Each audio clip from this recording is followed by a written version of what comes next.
Sous le toit de cette ancienne gare, rachetée par Xavier Niel, le patron de Free Telecom, la France rêve de nouveau en grand. À côté de ses 3000 stations de travail accessibles pour 200 à 400 euros par mois, des espaces événementiels et fonctionnels sont également mis en place.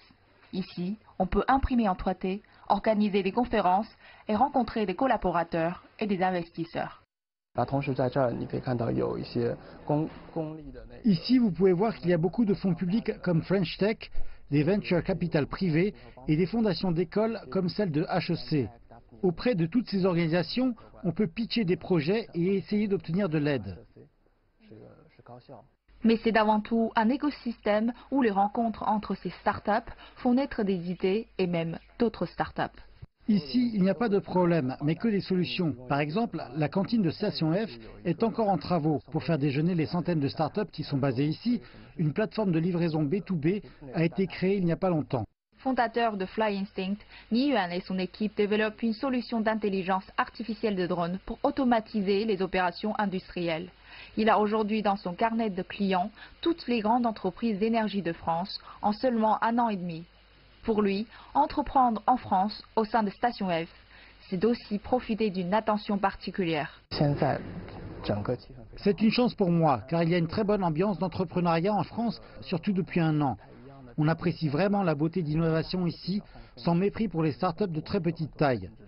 Fly Instinct a très vite reçu beaucoup d'aides financières et techniques de la part du gouvernement français et des grandes entreprises. D'abord parce que la France est un pays assez petit, je veux dire par rapport à la Chine, c'est un pays où les ressources restent assez accessibles.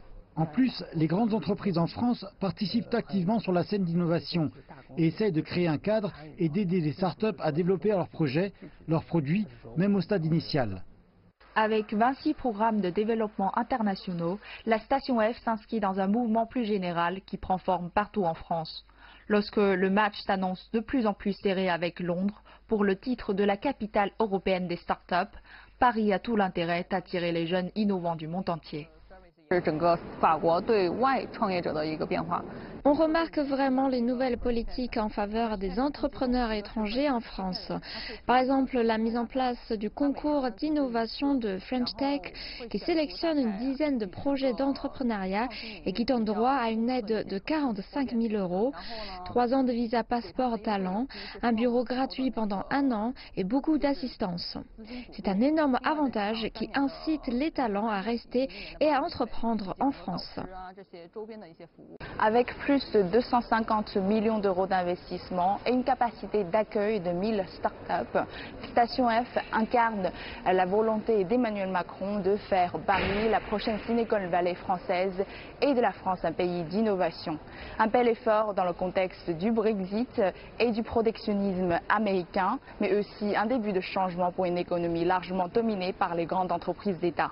Wei Yutian, CGTN, Paris.